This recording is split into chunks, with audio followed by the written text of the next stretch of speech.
Two governments, one superpower, and a silent bidding war happening right now in the Horn of Africa. Somalia and Somaliland are both trying to win the same prize: America's loyalty. Ports, military bases, lithium, uranium, oil, everything is on the table. But only one side can win Washington's trust. Welcome back to 𝗗𝗜𝗜𝗚𝗔𝗚𝗏 Spotlight. Pull back the curtain, America, because a strategic showdown is unfolding along the Red Sea that could reshape power in the Horn of Africa. In 2026, Somalia and Somaliland are competing for something bigger than recognition or aid. They are competing for American alignment, offering access to minerals, ports, and military footholds near one of the world's most critical maritime choke points. The White House now faces a quiet but explosive question. Which partner gives the United States the better deal, Somaliland or Somalia? Today, we break down the offers side by side: minerals, ports, military cooperation, and geopolitical risk, to see who actually wins the battle of attraction. Minerals and resources, exclusive rights versus broad potential. Somaliland is making the boldest pitch: exclusive mining rights to the United States in exchange for diplomatic recognition. The government has publicly listed lithium, tantalum, niobium, gold, copper, and emeralds, offering preferential or sole access. Lithium is already being mined artisanally, sold at around $500 per ton before Chinese buyers paused. And officials highlight the Mozambique belt geology that has produced major deposits elsewhere in Africa. Gypsum reserves alone exceed 180 million tons near 𝗗𝗚𝗚𝗚𝗏, with over 95% purity. Exploration so far covers only about 6% of the prospective basement rock, but the message is clear: recognize us, and America gets first dibs on critical minerals for batteries, electronics, and defense. This is not just about raw materials. It's about breaking China's stranglehold on the global supply chain for the minerals that power the 21st century economy. Somaliland is essentially saying, give us legitimacy, and we'll hand Washington a strategic alternative to Beijing for lithium and rare metals.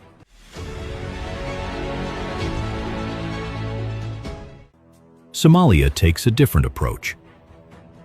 It joined the IAEA in 2024 to pursue uranium. Historical estimates suggest up to 150,000 tons in the Mudug region, and has already signed production sharing agreements with American companies like Liberty Petroleum and Coastline Exploration for oil and gas blocks. Critical minerals such as rare earth elements, titanium, and copper are being promoted at international forums, but quantities remain largely unmapped. The federal government is building regulatory frameworks and a national laboratory to attract broad international investment rather than offering exclusivity. Somalia's pitch is safer and more inclusive, but it lacks the exclusivity that makes Somaliland's offer so tempting for an America First administration looking to lock down resources quickly. Ports and maritime access, exclusive foothold versus shared infrastructure. 𝗗𝗚𝗚𝗏 is Somaliland's crown jewel. Expanded by UAE's DP World, it has tripled throughput and is positioned as a secure, Western-friendly alternative to congested Djibouti. Somaliland is explicitly offering the U.S. military and commercial access in exchange for recognition, potentially turning it into a permanent logistics hub near Bab el-Mandeb. In a world where Hormuz is under constant threat and shipping companies are already rerouting around Africa at huge extra cost, Berbera represents a ready-made, reliable gateway. Somaliland is offering America the chance to control its own piece of the Red Sea without sharing the dock with competitors. Somalia counters with the port of Mogadishu, managed by Turkey's Al-Bayrak Group, now with dramatically reduced waiting times, and plans for a new international port plus free zone starting construction in 2026. Saudi Arabia signed a comprehensive maritime agreement in February 2026 to modernize Somali ports. The U.S. already has historical access rights, 1980 agreement, which Somalia has offered to renew. The difference is clear. Somaliland offers exclusivity and speed. Somalia offers scale, but America would be one voice among many powerful partners already entrenched there. Military and security, direct bases versus counter-terror partnership. This is where the offers diverge most sharply. Somaliland's senior officials have stated publicly they are open to offer military bases to the United States and have not ruled out Israeli basing as well. A foothold near Bab el-Mandeb would give America direct eyes on Houthi Yemen and Iranian shipping lanes, something no other Horn partner can match so cleanly.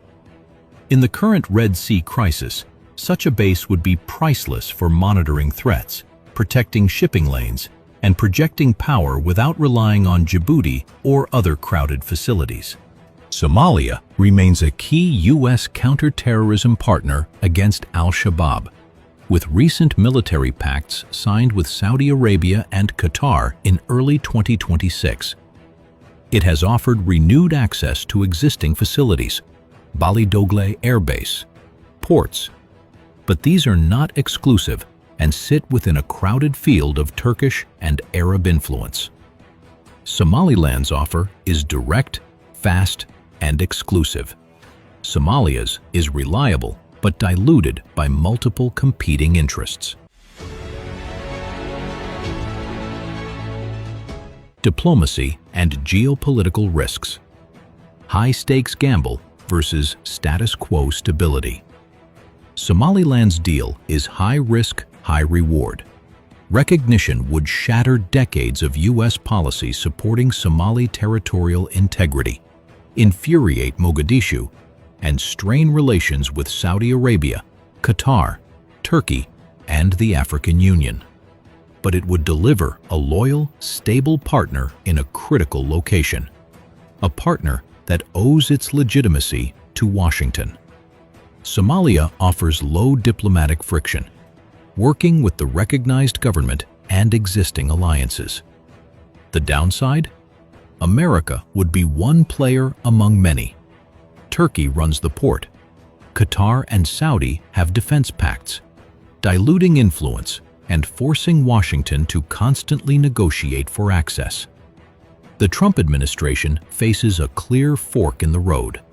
Somaliland is offering a clean, transactional package, exclusive minerals, direct military bases, and a secure foothold on the Red Sea in exchange for recognition.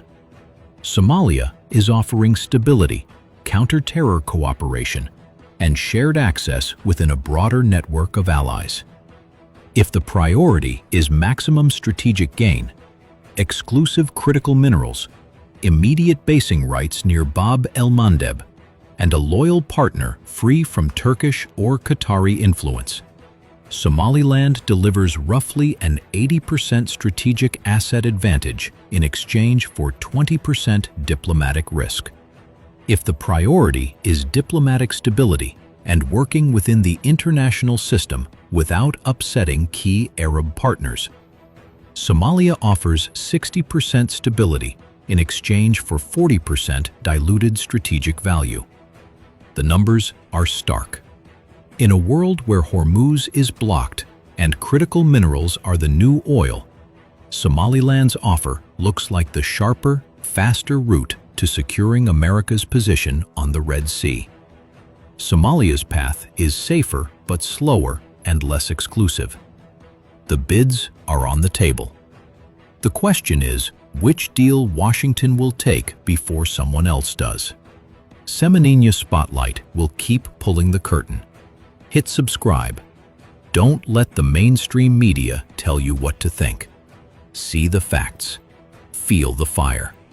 We're out.